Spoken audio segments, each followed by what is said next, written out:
اگلا سوال ہمارے بھائی جو کشمیر سے ہیں ابو الحسین میر ابراہیم السلفی بھائی، وہ کہتے ہیں کہ شیخ محترم کیا خون دینے اور خون چڑھانے سے روزہ ٹوٹ جاتا ہے؟ یعنی خون دینے اور خون لگوانے سے روزہ ٹوٹ جاتا ہے، یہ سوال کیا ہے انہوں نے۔ تو دو باتیں اس میں پوچھی گئی ہیں، ایک بات یہ ہے کہ خون دینا کیسا ہے، اس سے روزہ ٹوٹتا ہے یا نہیں، دوسرا سوال یہ ہے کہ خون لگوانا کیسا ہے، اس سے روزہ ٹوٹتا ہے یا نہیں۔ تو پہلے سوال کا جواب اور ہے، دوسرے سوال کا جواب اور ہے۔ خون دینے سے روزہ نہیں ٹوٹتا، جمہور علماء یہی کہتے ہیں۔ بعض علماء نے اگرچہ اس میں اختلاف کیا ہے، لیکن راجح بات جمہور علماء کی ہے جو کہتے ہیں کہ خون دینے سے روزہ نہیں ٹوٹتا۔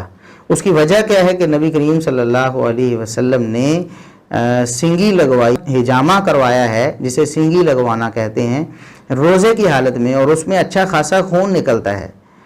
سنگی اگر ایک انسان لگواتا ہے تو جسم میں وہ مختلف جگہ پہ کٹس وغیرہ لگا کر پمپ کے ذریعے یا کسی کھینچنے والی چیز کے ذریعے خون نکالتے ہیں سنگی یا حجامہ کرنے والے، تو وہ خون اچھے خاصی مقدار میں نکلتا ہے۔ تو جب سینگی لگوانا جائز، اس پر ہم باقاعدہ کلپ ریکارڈ بھی کروا چکے ہیں، لائیو سوال کا جواب بھی دے چکے ہیں کہ سینگی لگوانے سے یا ٹیسٹ وغیرہ کے لیے خون نکالنے سے روزہ نہیں ٹوٹتا ہے، اس طرح خون نکالنے سے روزہ نہیں ٹوٹتا ہے، کیونکہ نبی کریم صلی اللہ علیہ وسلم کی جو حدیث اس بارے میں ہے کہ آپ نے روزے کی حالت میں حجامہ کروایا، سینگی لگوائی، وہ روایت ناسخ ہے، اور وہ روایت منسوخ ہے جس کے مطابق آپ صلی اللہ علیہ وسلم نے فرمایا کہ افطر الحاجم والمحجوم، سینگی لگانے والے اور لگوانے والے دونوں کا روزہ ٹوٹ گیا۔ یہ حدیث منسوخ ہے۔ اب جو حدیث ہمارے لیے قابل عمل ہے وہ یہ ہے کہ روزے کی حالت میں ہم سینگی لگوا سکتے ہیں، حجامہ کروا سکتے ہیں۔ تو جب حجامہ کے ذریعے خون نکلتا ہے اور اس سے روزہ نہیں ٹوٹتا، تو اگر کسی کو خون دینا پڑے مجبوری کی صورت میں تو خون دینے سے بھی روزہ نہیں ٹوٹے گا، یہ اس حدیث سے ثابت ہوتا ہے۔ اب رہ گیا خون لگوانا، کہ کوئی شخص مریض ہے اس کو خون لگایا جاتا ہے، اس سے روزہ ٹوٹتا ہے یا نہیں۔ تو پہلی بات یہاں یہ یاد رکھیں کہ مریض کو اللہ رب العزت نے ویسے ہی رخصت دی ہے کہ وہ روزہ چھوڑ دے اور بعد والے ایام میں جب صحت مند ہو جائے تو روزہ رکھ لے۔ تو مریض کو تنگ ہونے کی کیا ضرورت ہے؟ دیکھیں، مریض جب سیریس ہو جاتا ہے تو اس کو پھر صرف خون ہی نہیں اور بھی کچھ چیزیں جو ہیں اس کے جسم میں داخل کرنا پڑتی ہیں، ڈرپس وغیرہ اسے لگتی ہیں، تو اور ایسے انجیکشن جو طاقت والے ہوتے ہیں وہ لگتے ہیں۔ تو یہ ساری چیزیں کھانے پینے کے قائم مقام ہیں، ان میں غذائیت ہوتی ہے، اور علماء نے یہ بجا لکھا ہے کہ خون یہ تو کھانے پینے کا بھی خلاصہ ہے۔ آپ اگر آدھا کلو کوئی چیز کھاتے پیتے ہیں تو چند قطرے خون کے بنتے ہیں، تو یہ تو خلاصہ ہے کھانے پینے کا۔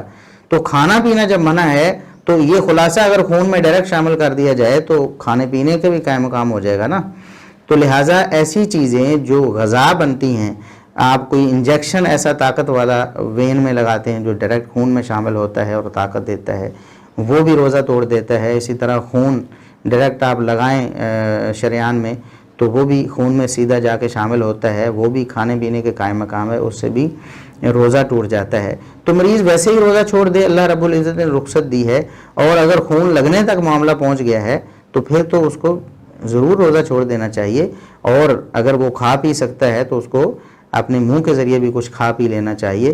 دوائی کھانے کی بھی ضرورت ظاہرہ پیش آئے گی تو اسے روزہ توڑ دینا چاہیے۔ ویسے ہی اس کو کیا ضرورت ہے کہ ایسی سیریس حالت میں بھی وہ روزہ رکھتا ہے؟ ایسی سیریس حالت میں روزہ رکھنے سے نبی کریم صلی اللہ علیہ وسلم نے منع فرمایا ہے، اور آپ صلی اللہ علیہ وسلم نے فرمایا کہ یہ کوئی نیکی نہیں۔ جیسا کہ سفر میں آپ نے ایک دفعہ مشقت آنے پر روزہ عصر کے وقت کھول دیا، مغرب کے بالکل قریب، تو ایک صحابی کو دیکھا آپ صلی اللہ علیہ وسلم نے، وہ گرے پڑے بے ہوش ہو گئے تھے، انہوں نے روزہ نہیں کھولا تھا، ان کا یہ ذہن تھا کہ تھوڑی دیر رہ گئی ہے تو میں روزہ پورا کر لیتا ہوں۔ تو آپ صلی اللہ علیہ وسلم نے سخت تنبیہ فرمایا کہ یہ نافرمانی ہے، اور ایسے لوگ کوئی نیکی کا کام نہیں کر رہے ہیں۔ تو انتہائی سخت بیماری میں یا انتہائی سخت سفر میں روزہ کھول دینا چاہیے، یہی نبی کریم صلی اللہ علیہ وسلم کی تعلیم ہے۔